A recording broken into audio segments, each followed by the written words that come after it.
morning, good evening, everyone. Welcome to Mana TV, and you are watching Insight with Praveenpuram. This is our episode 4, and today our guest is Mr. Jayesh Ranjan. There is no need to introduce Jayesh Ranjan ji. He is the IAS and also he is the Principal Secretary for the Industries and Commerce. And I'll just brief about Jayesh ji in a small bio, and then we'll get into the details. So, to the viewers, the expectation for this particular show is understanding the COVID initiation in the IT at Telangana, and also how to engage NRI in any of the opportunities that Telangana government. That would be the takeaway from this particular show. So coming to JSG, I need not introduce him. He is such a simple man, and I could say that when I asked him for this interview, he just said yes. So that itself says in his busy schedule, he is assigning 30 minutes of his time for us. Thank you so much, JSG. And I'll just brief about yourself, and then I'll hand it over to you. So Jayeshranjan is the Principal Secretary of Industries, Commerce, and Information Technology. His assignment involves developing policy frameworks, attracting new investments, identifying opportunities for utilizing IT in various government processes, and promoting digital empowerment of the citizens. His latest few assignments have been in industrial promotion sector as a commissioner and MD of the industrial department. Secretary, his past experience is also in tourism and also vice chairman of Hyderabad Urban Development Authority. He was awarded World Bank's Social Capital Visiting Scholarship in 2002 and the British government's Gurukul Chevening Scholarship in 2005. And he has done international consultancy assignments for the World Bank, UN, ESCAP, SEDU2 project of Mexico, and many others. And Jayeshranjan also supports many social, cultural, charitable causes, and he's on the board of advisory committees of United Way, Save a Child Heart Foundation, Young Lives India, Save the Children's Sparsh Hospice, APMAS, ML Jayasimha Sports Foundation, and so on. I will not even read more. So JSG does a lot of things, and more than all, he is a very humble and down-to-earth person to speak with, and he's very supportive. If you see his past biography, he's very supportive. Anyone who comes to him, he will ensure that you will get the solution for it. Thank you, JSG, for spending time with us. And to our viewers, during this tough times, COVID situations, we just wanted to know more about the initiatives on the IT sector and also the other industrial aspects as well. Thank you very much, Praveen Garu. Good morning, good evening, viewers. As was introduced, I'm Jayesh Ranjan. I work for the government here in Telangana. I look after the subjects of information technology and industries. So as Praveen Garu mentioned, I'll give you some insights about the COVID situation in India in general, but particularly in Telangana, and then something more about what are our plans for the IT sector, how do we want this sector to grow, and so on and so forth. So 4 or 5 points I would like to share very, very quickly. The first is that if you look at the way the infection or the disease is spreading, COVID pandemic is spreading in the country. Now, Telangana is somewhere in the middle. I can't say that we have brought it under complete control, but at the same time, this is not a place where I can say that it is completely out of control. There are a few states in the country where the situation is a bit alarming, a bit worrying. Things don't seem to be under control.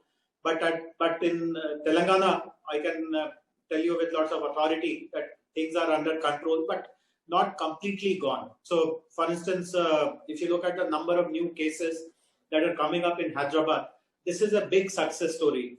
Unfortunately, no one is speaking about it in the press or in the media. But the reality is that if you look at, let us say, the last 20 days data, you will find something very amazing, that the number of new cases that get reported from Hyderabad city are just roughly between, let us say, 200, 250, 300.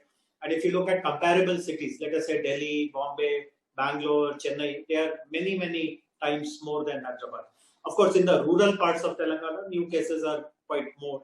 So there is a cause of concern. But to bring number of cases so low in a dense city like Hyderabad, populous city like Hyderabad, in my opinion, is a very big achievement. And the other point is that all these new cases, this 200 odd, 250 odd, that are coming every day, mostly they are confined to containment zones. And the third very remarkable thing is that our fatalities, number of people who lose their lives, of course, even one person losing his or her life is a matter of great sadness. It's an unfortunate thing. But relatively speaking, the number of fatalities in Telangana, again, if you look at last 20, 30 days data, just in single digits or 10, 11, 12. So in my opinion, we are quite all right, quite better off the strategies that we have followed. And since I work for the IT sector here in the government, I can let all of you know that we have played a very important role. That is, the technology has played a very important role in our containment strategy. So we have a very strong contact tracing technique. We also have a very strong quarantine monitoring. And those who are in home isolation, suppose I develop some symptoms and I'm at home, so there is an app through which I get counseling, I get medical support, and also there is a way of keeping an eye on me, and so on and so forth. In fact, I can share something else with you. So many of you would know that artificial intelligence has a huge predictive possibilities. So we have been able to access a tool. Actually, this tool has been customized for Telangana. You may be knowing that there is an industry association of the IT companies in India that is called NASSCOM. So NASSCOM, a group of companies within that NASSCOM umbrella, has created this predictive analytic tool using AI. And now we are in September, let us say, in the middle of September. We have, using the predictive analytical tool, data up to the end of November on how many cases are going to come in Telangana, where are they going to come, what will be the demand on our healthcare capacity, and so on and so forth. So there's lots of forewarning, lots of information available to our decision makers, our healthcare officials, and that is very useful in doing lots of planning, etc. So some of you may not know this, but Telangana was the first state to open up. Of course, now this unlock stages are happening in the country one after the other. But in the month of May itself, from 1st May incidentally, Telangana permitted all industrial activities, all the IT offices to get back to normal. No restrictions on your working hours, no restrictions on the number of people who can be deployed in your office, night shifts, day shifts.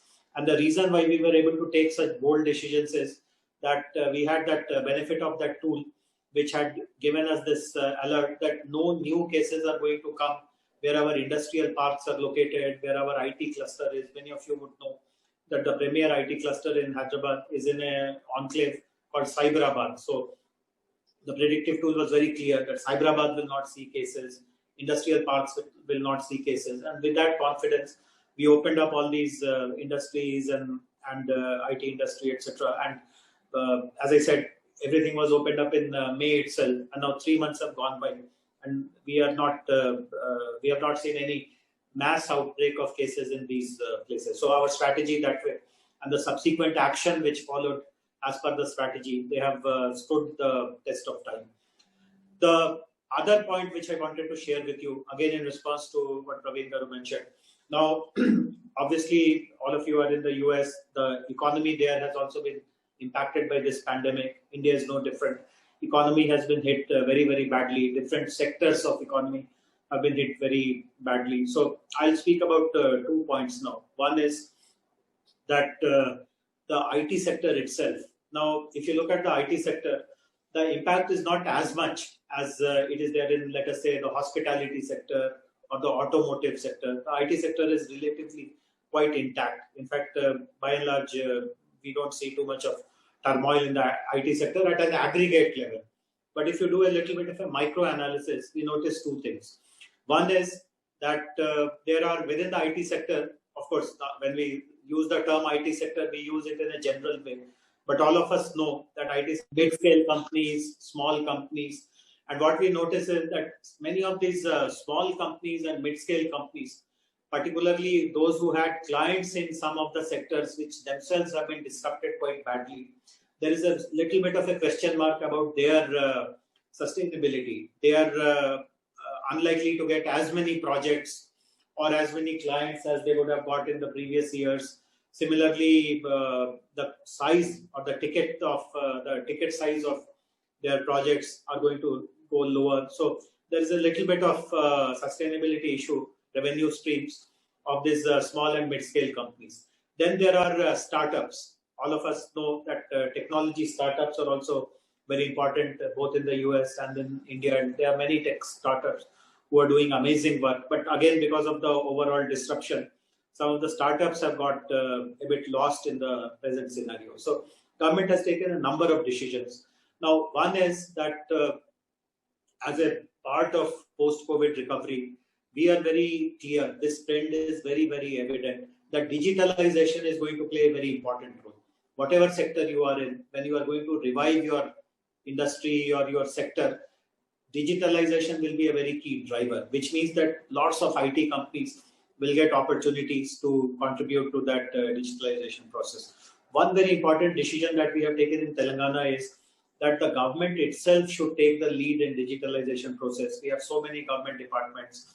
So whichever department wants to automate its processes, do customer outreach using digital means, we will create large number of projects within the government, and these projects will be given only to exclusively to mid-scale and small companies who are located in Telangana. So government itself will create lots of business for these small companies, mid-scale companies, etc., who have been impacted. So this is one very positive thing. Another thing which we are looking at is that how do you reduce the costs of these mid-scale companies, small companies, startups. So one of the big costs is the real estate cost. So we have given them some exemptions for property tax, like for 1 year, you don't have to pay property tax, you can pay it the next year. Similarly, while most of the IT industries right now in Hyderabad, we have created small IT centers in satellite towns. So for example, we have an IT center in Warangal, one in Karimnagar, one more is coming up in Khammam, one more is coming up in Nizamabad, and maybe hopefully in 6-7 months, one more will come up in Mahbubnagar also. So at 5 satellite locations, we have created IT towers, built up space of about 25,000 to 50,000 square feet. And we have given an offer that while you are in Hyderabad, if you want to reduce some of your footprint in Hyderabad, and if you want to move to any of these tier 2 kind of IT towers, I will give that space free of cost to you. You don't have to pay anything. Obviously in Hyderabad, as all of us know, suppose you are in the Cyberabad area, the real estate costs are quite high. So this is a very tempting offer that you reduce that footprint, go to Warangal, go to Karimnagar, go to Khammam, your cost will be zero. Similarly, we'll provide you internet and whatever manpower you require. There are colleges in these towns also. I will identify good colleges, train the staff, train the students, make them available to you to be deployed and so on and so forth. So these are some of the important decisions that we are taking to ensure that the backbone of the IT industry, see the aura of Hyderabad today is because of a Google or a Microsoft or an Apple or a Facebook or an Amazon. But the reality is that it is these mid-scale companies and small companies who contribute to the bulk of the IT sector exports, the IT sector employment, and so on and so forth. So we are very conscious that as a government, we have responsibility towards these companies, and we should live up to their expectations. So these are some of the solutions that we have worked out for IT sector during this COVID scenario. That is incredible, sir. I think two of the things which caught up my mind is on the AI, artificial intelligence, ML, and RPAs. So as you said in the government, when you go for digitalization, you can definitely do some of them as a RPS. The business process can be automated. So have you ever thought of allocating some budget in 2020 or 2021 so that, we can digitalize more and, automated process can be implemented? Absolutely. So we have started this exercise. Actually, this has started much before this COVID pandemic hit us. So I don't know how current you are in your awareness about IT activities in the state on behalf of the government, but we have created, in fact, we are much ahead as compared to other states in our country in adopting emerging technologies. In fact, there are 8 technologies that we have identified, which includes AI, ML that you spoke about, also includes blockchain, big data, cyber security, RPA, AR, VR, digital entertainment technologies, and so on, IoT. So these are a basket of 8 technologies that we call collectively as emerging technologies. So we have done 3 things. One is that for each of these sectors, there is a dedicated policy. So what does the government want to do to promote this sector? So the policy spells out all these details very, very clearly. The intent of the government is explained very clearly. Then we have created a separate emerging technology wing within the government. And we have got some very talented people to run that show. So these people who are working in the emerging technologies department, they have a very good understanding of what are the application opportunities of these technologies, which are the partners whom we need to bring in to implement these solutions. So again, there are many big companies who have developed AI practice or cybersecurity practice or blockchain practice. So we have started to partner with them. There are global companies. There are also mid-scale niche companies. So there could be a small company focused exclusively on cybersecurity. So we are partnering with them. And then there are startups. Then there are academic institutions. As you know, Hyderabad is blessed to have some of the best technology schools, etc. So they are our partners. So for each of these emerging technology area, there is an ecosystem that we have created. And the next most important thing is that this is something which other states are now emulating from Telangana. Our Telangana policy tells that if there is a homegrown company which has created a solution using an emerging technology application, and if it is of relevance to the government, then the government will procure it bilaterally. I don't have to run a tender process or a procurement process and create a competition to select the bidder. If you are a homegrown company, just offer your solution and I'll bilaterally take it. And I can let you know that almost 24 plus such solutions have been rolled out in our state. And all this precedes COVID, of course. COVID process has actually accelerated some of our activities, and there are new opportunities which have come up. I can give you an example. So, as you would know, vaccine manufacturing is happening. Vaccine development is happening all across the globe for COVID. There's a big challenge and race going on. And I'm happy to share with you that Hyderabad is also the vaccine capital of the world. You may or may not know this, but Hyderabad manufactures 1/3 of world's vaccines. In fact, the entire Africa is supplied from Hyderabad. So that is how the vaccine progresses. And in the current scenario also, there are 6 agencies, 6 companies, biotech companies who are in the race from India.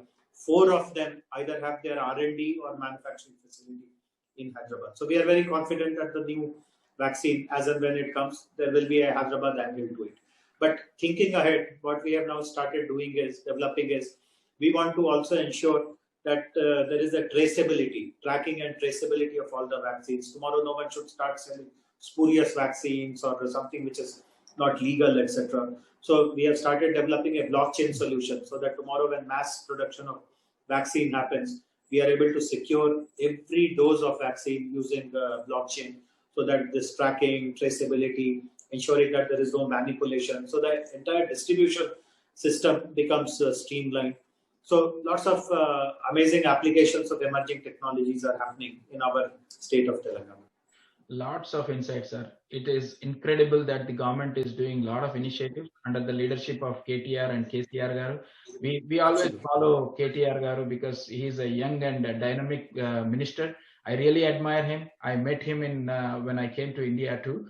And the one thing I wanted to touch upon, you said that if at all it is a homegrown product which will be adopted by the company without any tender or anything. So will that work for our NRIs? If at all our NRIs are working something, if he is not belonging to Telangana, how it works, and if he is belonging to Telangana, how it will work, and what are the So Praveen Garu, you have raised a very good point, and I guess audience would like to understand this particular aspect. Yes. Now I have 3 things to tell our friends from Telangana who live in the US, our NRI friends.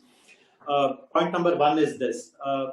So I mentioned a while ago that we are setting up satellite IT towers in Warangal, etc., etc. Now this decision precedes COVID. Of course, COVID has happened, unfortunately, now.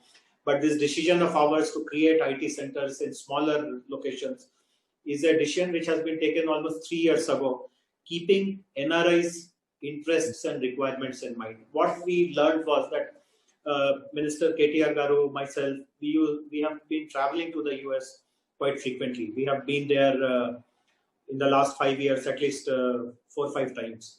And every time when we come there, we meet lots of our NRI friends. Many of them have started running their own IT companies in the US. So what we found was, and as all of us know, Telangana is a new state, and there is a very strong sentiment amongst the Telugu people, particularly people of Telangana origin, to give back to the state. It's a new state. Let me become a part of the state building. And one solution which we gave to them was that, let us say you are in West Coast or Midwest or wherever you are, you have a 100-seater IT company in, let us say, in Chicago or Dallas or somewhere. So can you give 20 seats to Karimnagar or Khammam or Nizamabad or wherever you are from? If you are from Nalgonda, can you give 20 seats opportunities back to your hometown? So obviously they would say that I cannot afford a building or I cannot buy land to create a 20-seater. Can you give me ready to move in space at affordable costs? So this is what led to this decision, that I'll create space there, which I will sell practically at very, very nominal cost. And I will encourage you to bring 20 of your employees here. So in the US, you employ 80 people, but give 20 jobs. Slowly, if you find that these guys are productive, they are contributing quite a lot, shift another 10 here, another 20 here. Give back to the country and to your home state in this way. So this offer remains intact. And this offer becomes even more relevant because of some of the freebies that we are offering. So now if you take space in Karimnagar, zero rental. So in the US, I frankly don't know what the rentals are, but whatever it is, I will make it zero for you here in India. No dilution of quality. In Karimnagar also, I'll ensure that our candidates who go to your jobs are as trained, as well trained, and as knowledgeable as you would have found in let us say, Dallas or San Diego or wherever. So I will take that responsibility. We have an institution in Telangana called TASK, the Telangana Academy for Skills and Knowledge. We will run training programs to skill them. So this is the first thing, that in the normal circumstances also you could have done that, but now that there is COVID and there is a need to save on costs, etc., please do this very, very quickly. Get in touch with me. At the end of the show, maybe I'll give you my number or tell you my mail ID. So please do that very, very quickly. The second point is that if you have a solution which you have tried out in the US, etc., which you think is very relevant for government agencies, I also meet lots of NRI colleagues who have solutions which they give to the federal government or the local government, etc., etc. So if there is something which you have developed, now our policy is to give it to homegrown companies. So you must immediately set up a small Indian subsidiary within Telangana, become homegrown that way, and then bring that solution in that way. So right now, unfortunately, the policy says that only homegrown companies will be given that benefit. So you may be homegrown, I mean, you may be from Telangana origin, but if your entire activity, your development center, your team, the entire process happened in the US, I won't be unfortunately able to give you that benefit. So the immediate solution is to create a subsidiary. And I can share with you, I told you that I have given more than 24 plus such opportunities in the past. I have noticed that once the doors are opened in Telangana, these companies are able to secure orders in other states also and grow their businesses. We have an amazing blockchain solution. The owner of that company was telling me that after we implemented it in Telangana, he got offers from 8 other Indian states.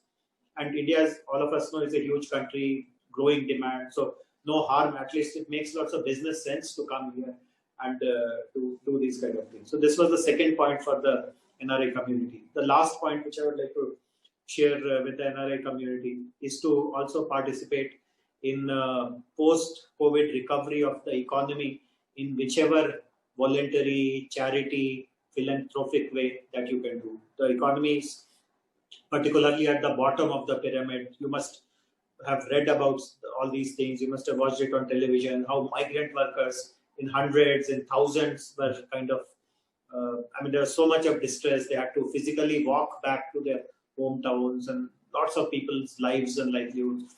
have been impacted. So whatever help you can do, there are lots of good organizations who support these bottom of the pyramid kind of people. So if you want me to connect you to them, I'll be very happy to do so. In the government, I lead an effort which is called the Telangana Social Impact Group, which is nothing but an agency to channelize philanthropy in areas which require the effort the most.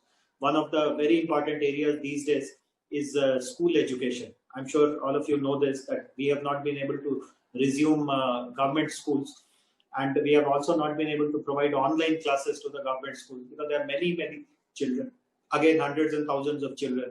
They don't have devices, or they live in a region where the connectivity is very poor. So many children run the risk of losing.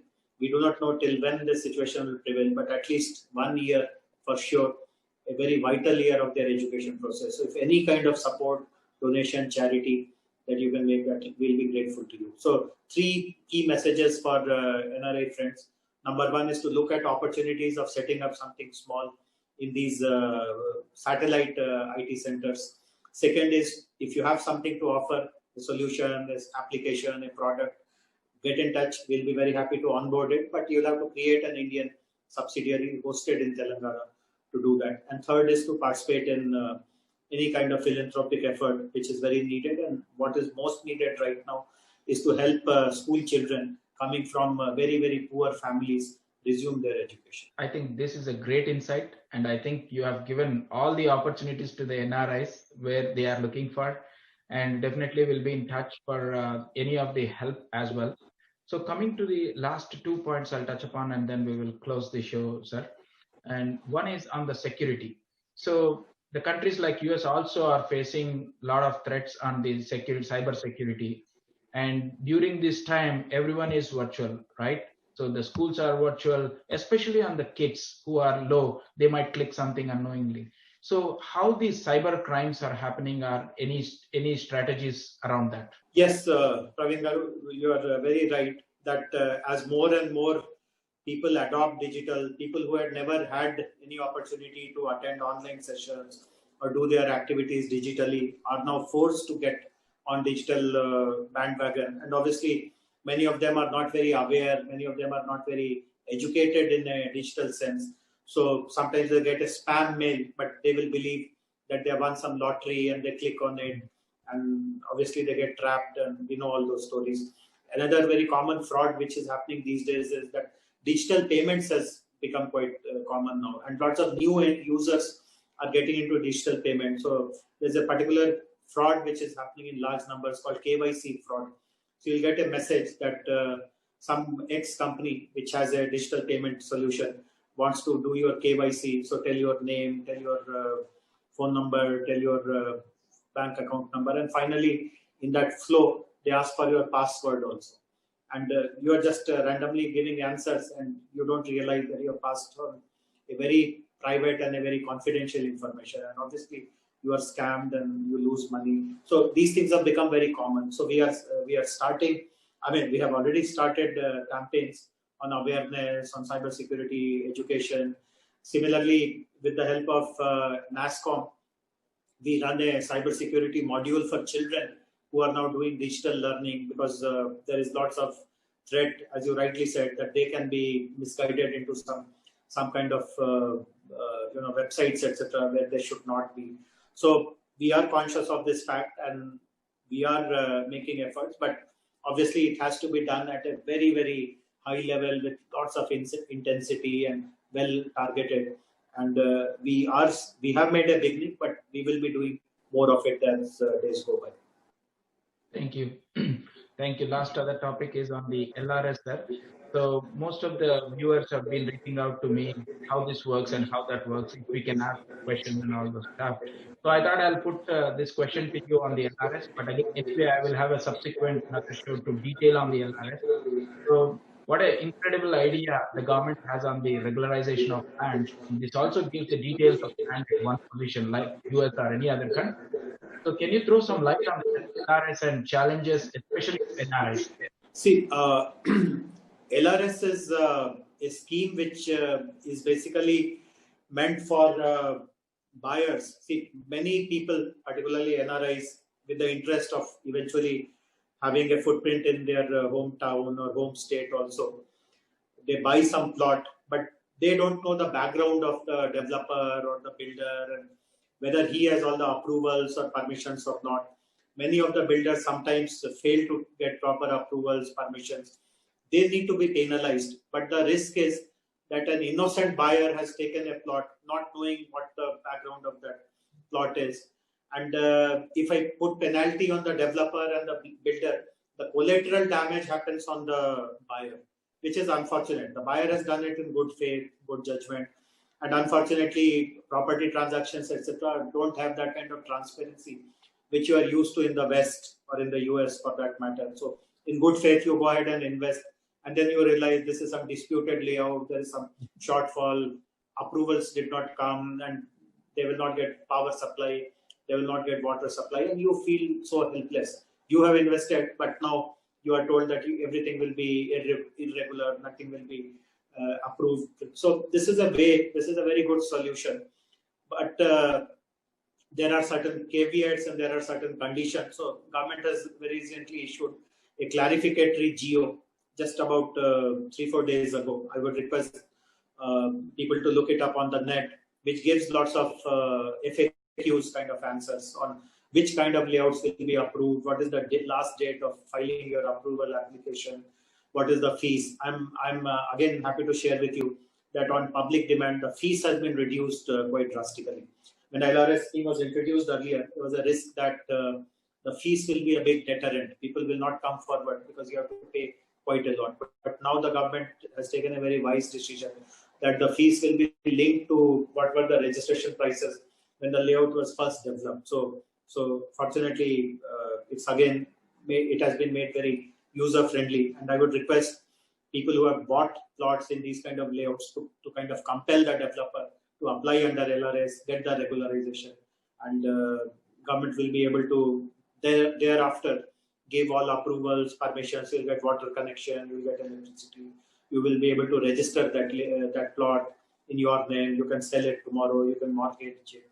It becomes a regular kind of property transaction. So please make use of this window, which has been opened very wisely by the government. Thank you so much, Jayeshranjan, for your insight, and I would like to say thank you again for this show and your time, 30 minutes. Definitely, we will continue to have some more time, some other upcoming topics. It will be useful for the RI. And any final message you want to give to the community? The final message is just to let you know my mail ID, so that if you want to get in touch with me, please feel free to do so. The mail ID, I'll speak slowly. The mail ID is like this: SECY, SECY. This is the abbreviation for secretary. SECY _ITC. Information Technology Communications. SECY _ITC at Telangana.gov.in. SECY _ITC at Telangana.gov.in. And I'll be very happy to, if you have any questions or any clarifications, or if you want to share anything or give any feedback, I'll be very happy to engage with you online, and hope there'll be another occasion when we'll interact face to face.